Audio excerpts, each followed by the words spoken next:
की बात है। एक गांव में हरिया नाम का एक आदमी रहता था। वो बहुत ही बड़ा शराबी था। सुबह होते ही वो शराब पीनी शुरू कर देता था।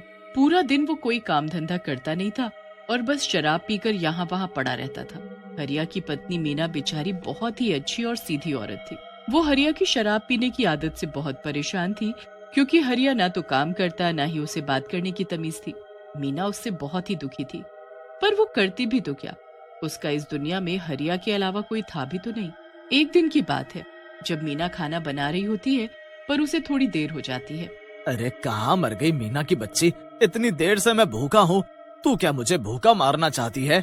जी वो परसों होली है ना, तो मैं आज गुजिया बना रही थी, बस उसी में देर हो गई।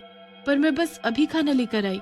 मीना फिर जैसे ही हरिया के लिए खाना लेकर आती है, हरिया खाना फेंक कर मारता है। मीना बेचारी सारी जल जाती है और रोने लगती है। हरिया घर में रखे रंग निकाल कर लाता है और बुरी तरह मीना के मुंह पर मलने लगता है। मीना बेचारी बहुत चिल्लाती है, मुझे छोड़ दो, नहीं नहीं नहीं खेलूंगी अब, मुझे छोड़ दो, मुझे छोड़ दो। हरिया मीना की एक नहीं सुनता। वो उसे बुरी तरह रंग लगाता ही रहता है और फिर उसे मारना पीटना शुरू कर देता है। वो मीना को इतना मारता है कि मीना का सर बेचारी चिल्लाने की खूब कोशिश करती है, पर उसकी आवाज घर के बाहर तक पहुंच ही नहीं पाती। हरिया मार पीट कर शराब के नशे में बेहोश पड़ा रहता है। मीना भी बेचारी उठने की हालत में नहीं होती। उसके सर से खून बहता रहता है। अगले दिन जब हरिया को होश आता है, तो वो मीना को देखकर घबरा जाता है। अरे ये तो मर गई है, अब मैं इसका क्या करूँ? इसकी लाश को कहीं ठिकाने लगाना पड़ेगा। हरिया मीना की लाश को उठाता है और उसे कहीं छुपाने की सोचता है। उसे कोई ऐसी जगह ही नहीं मिलती जहाँ वो लाश को छुपा सके, पर फिर उसे सामने होली की लकड़ियाँ इकट्ठी रखी हुई दिखती है। अरे वाह, ये बढ़िया जगह है। क्यों ना मैं मीना की लाश को इसी में छुपा दूं, किसी को शक भी नहीं होगा और आज शाम को होली के साथ मीना की लाश इसी में जलकर राख हो जाएगी। बस फिर हरिया ऐसा ही करता है। जब आसपास कोई नहीं होता, वो मीना की लाश को उसी लकड़ियों के बीच छुपा देता है और वहाँ से चला जाता है। अब शाम को लोग होलिका दहन के लिए वहाँ इकट्ठे होने लगते हैं।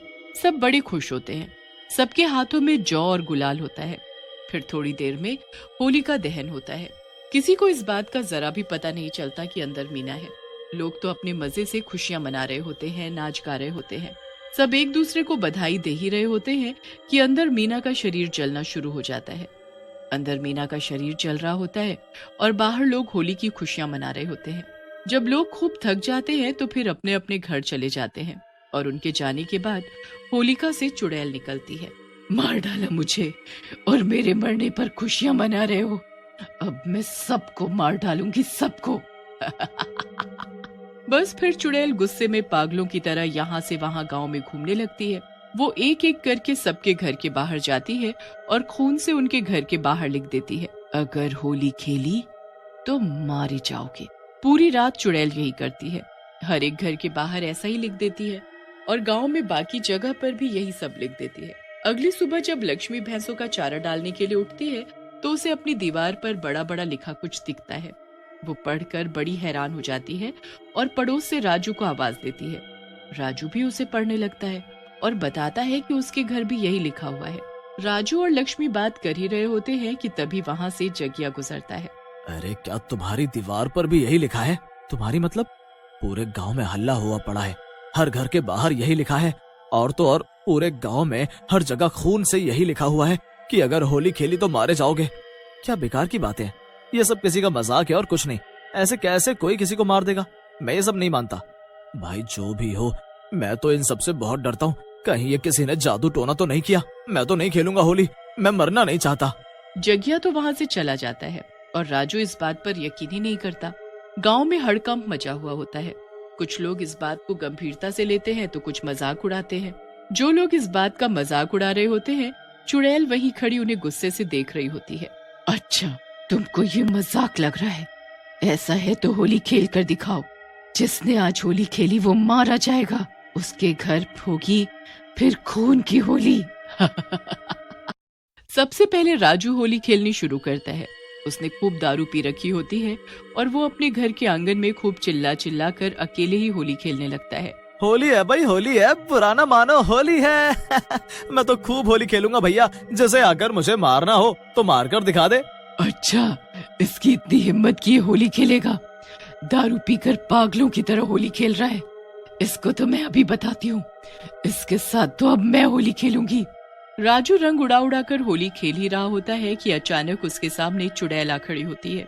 चुड़ैल के दोनों हाथों में रंग होता है। राजू चुड़ैल को देख उसे घूरने लगता है। चुड़ैल उसके मुंह पर बुरी तरह रंग रगड़ने लगती है। राजू अपने आप को छुड़ाने की कोशिश करता है, पर चुड़ैल उसे रगड़ना नहीं छोड़ती। मैंने बोला था ना, जो होली खेलेगा मारा जाएगा। फिर तेरी हिम्मत कैसे हुई आज होली खेलने की? अब तो तुझे इसकी सजा भुगतनी ही पड़ेगी। अब तू नहीं बच पाएगा। चुड़ैल खूब खुश होती है और राजू को इतना रगड़ रगड़ कर रंग लगाती है कि यह सांस ही नहीं ले पाता और मर जाता है। उसके बाद चुड़ैल खुश होकर वहां से चली जाती है और जो जो उसे होली खेलता देखता है वो उसको तब तक रंग लगाती है जब तक वो मर ना जाए। पूरे गांव में चुड़ैल जाने ऐसे कितने लोगों को मार डालती है। फिर जैसे ही चुड़ैल यहाँ वहाँ घूम रही होती है कि तभी उसे कुछ आवारा लड़के होली मनाते दिखते हैं और वो आती जाती लड़कियों को छेड़ रहे होते हैं। अब चुड़ैल गुस्से में वहाँ पहुँच जाती है। अच्छा, तो अब इनको भी होली सूझ रही है, इनको तो मैं अभी बताती हूँ। चुड़ैल के दोनों हाथों में रंग भरे होते हैं और वो चिल्लाते हुए उन लड़कों के पास जाती है।